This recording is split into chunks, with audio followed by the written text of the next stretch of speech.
In today's video, I'll be sharing my first impressions of Brigandine: The Legend of Runercia, an upcoming strategy RPG for Nintendo Switch, so let's get started.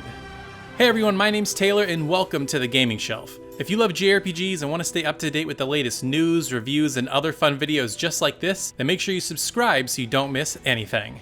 So recently, Happinet, the publisher of Brigandine: The Legend of Runercia, dropped a demo on Nintendo Switch. And for those of you who don't know what this game is, let me give you a little bit of information and then we'll get into my impressions. So Brigandine is a strategy RPG that's coming exclusively to Nintendo Switch this June, and it's being developed by Matrix Software. So Matrix Software has actually been around for a long time. They've developed the Alundra series back on PS1. They did Final Fantasy IV Heroes of Light, or at least had a hand in that. And the name Brigandine might sound a little familiar for you old school fans, and this was a PS1 strategy RPG that released in 1998 by Atlus. Now that we have that out of the way, let me get into actually what the game is and sharing a few of my impressions. First, I'm going to start with what I actually liked, and then I'll dive into what I didn't like, which there's quite a bit of, and I'll get to that in a little bit.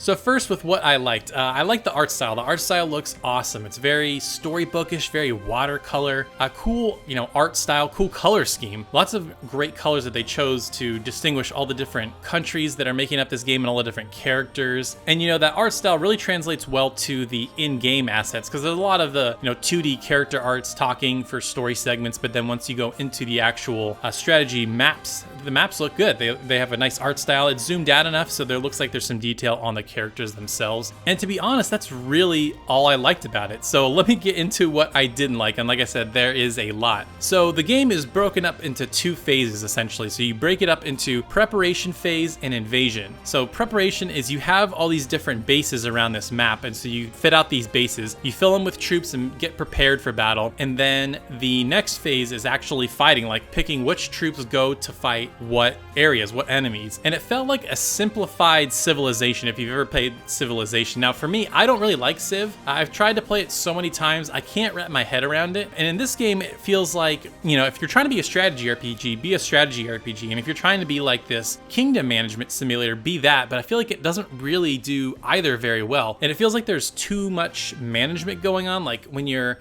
moving your guys and you have to figure out what troops you want to put in what buildings. And then in the middle of battle, like all the different factors you have to keep track of, like terrain and are they going to counterattack and how much power. There's just a lot of stats and there's a lot to keep track of, which, makes it unapproachable and makes it a little too deep and it doesn't really make for a fun experience. So let's get into the core battle system, because that's what the best part is. In fact, the game even says that the best part of the game is the battles. So essentially how it is once you've done your preparation phase, you decide which, commanders go into battle, and then each commander has a set of monsters that go in with them. And you're limited depending on how many magic points you have, so you can't bring in like an army. You can probably bring in like 4 or 5 depending on which ones you're bringing in. And the problem I have with the battles just right off the bat is it takes way too long to get going. You guys are very spread out from the enemy. It's not like, in Fire Emblem or Final Fantasy Tactics, great strategy RPGs that we all know and love. It takes, I would say, 3 turns just to get to the enemy, just to walk towards them. In other strategy RPGs, you can get to them in maybe a turn or 2, or, maybe you have a turn to set up your guys, and then in turn 2, you can actually fight them. It takes 3 turns just to get to them, just to get prepared, and man, that just felt like it took forever. And then honestly, once the battles get going, not one part really feels all that satisfying. So there's really no map designs. It almost feels like more of a board game than a strategy RPG, because it's a flat surface. There's not really terrain to speak of. Like there's no height. You can't go upstairs. You can't hide behind things. There is terrain, like depending on which terrain you're in, certain troops have affinity towards them. Like for example, mermaids like being in the water and your golems just like being on the prairies, and you get boosts when that happens.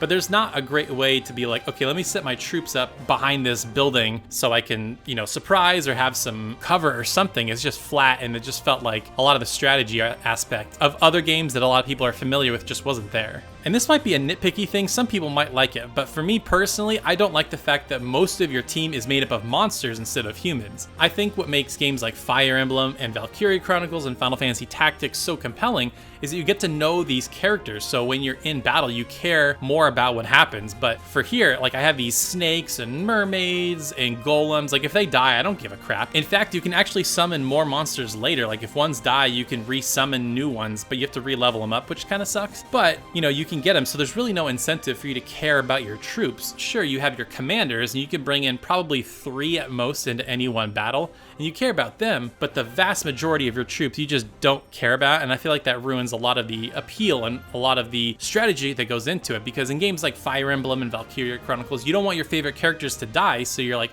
how can I be more strategic so everybody lives? And that aspect just goes out the window in Brigandine. And then the combat, honestly, is just pretty basic. You know, it's hexagonal instead of squares, so it gives you more opportunity, I suppose, to surround enemies. But then also, it removes certain aspects. Like, there's certain spells that if you're not at the right angle, you can't hit them, even if it feels like you're right in front of them. So that was kind of annoying, and I don't know why they decided to do hexagons instead of squares like most strategy RPGs go for. Again, it feels more like Civilization, because Civilization is hexagonal, at least the newer ones are. So it feels like the game is stuck in between wanting to be a strategy RPG and wanting to be like a nation simulator, and it never really does either very well. Now, uninteresting gameplay could be saved by a great story, and unfortunately that isn't here either. Brigandine seems like a budget game. When it goes to story cutscenes, it's that typical like C tier, D tier game where it's just flat character art in front of subtitles, and they don't really even animate, they just kind of move back and forth so you know who's talking, and that character art is good. But to me, whenever that happens, I can't get sucked into the story at all. And some people might say, well, Taylor, you like Persona, isn't that the same thing? Well, in Persona, the character portraits are at least animating, and there's 3D models that are moving, so you get more of a sense of what they feel, like how they're feeling. But with this, like I said, it's just that 2D character portrait that I just hate, and to me it feels lazy and it feels low budget. Now, I will give them credit, they try to get creative with this in some ways. They'll try to animate the 2D art or move the camera in interesting ways to make it feel more compelling. Like there's this scene near the beginning where you're going to war and it's like zooming through your kneeled team of troops, but again, it feels budget, it doesn't feel as good as other games. Now again, I'll admit, I'm just coming off playing Trials of Mana and Sakura Wars, games that have good story, good presentation, so I might be a little spoiled going into this, but again, I feel like this is not the best way to tell your story. So this was just the demo. It's available if you guys want to play it. It's on Nintendo Switch. So in the main game, you'll have a choice between 6 different nations to choose from, and then you can go dominate the map. But in the demo, you only get to play as one nation, and you really only get to play 3 full turns of prepping and fighting, or as they call it, 3 seasons. So maybe in the full game it gets a little bit more interesting, but for me, I don't think I'm going to be getting this game. It feels too complicated. There's not any one aspect that feels really compelling, that really pulls me in. Like the storytelling is, I just don't care. You forget about it. I just don't care right off the bat. There's too much management that goes into prepping your troops and then fighting and things to keep track of, and then the combat itself just feels simple. There's like no terrain to keep in mind. The combat doesn't feel interesting. I don't know. Just there really is not any aspect of the game that would pull me in, that would make me want to buy it, even though it's only going to launch at $40. I just don't think that this is going to be a game for me.